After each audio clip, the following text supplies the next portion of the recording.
Hi friends, Indian పాలిటీలో భాగంగా నిన్న 5వ క్వశ్చన్గా ఏ చట్టం సివిల్ సర్వీసు నియామకాల్లో సార్వజనీన పోటీ పద్ధతిని ప్రవేశపెట్టిందని క్వశ్చన్ అడిగి ఉన్నాను.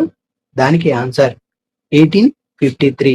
ఈరోజు మొదటి క్వశ్చన్, తేయాకు మరియు చైనాతో ఉన్న వాణిజ్య హక్కులను కూడా రద్దు చేసి కంపెనీని కేవలం పరిపాలనా సంస్థగా మార్చిన చట్టం ఏది? ఆన్సర్ 1833 చార్టర్ చట్టం.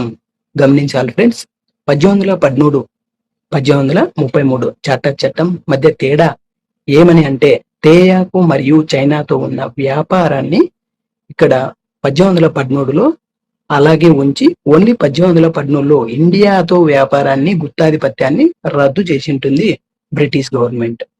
నోట్ చేసుకోండి. క్వశ్చన్ నెంబర్ 2, భారతదేశపు మొదటి వైస్రాయ్ ఎవరు? Answer Lord Canning.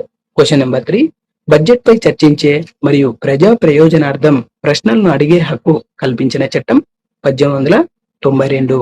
అయితే ఈ చట్టంలో ఓటు హక్కు ఎవరికి కల్పించి ఉండరు?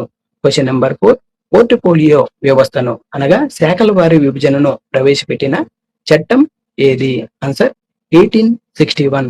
క్వశ్చన్ నెంబర్ 5, ముస్లింలకు ప్రత్యేక నియోజకవర్గాలను ప్రవేశపెట్టిన చట్టం ఏది? ఆన్సర్ తెలిస్తే కమెంట్ బాక్స్ లో తెలియజేయండి ఫ్రెండ్స్.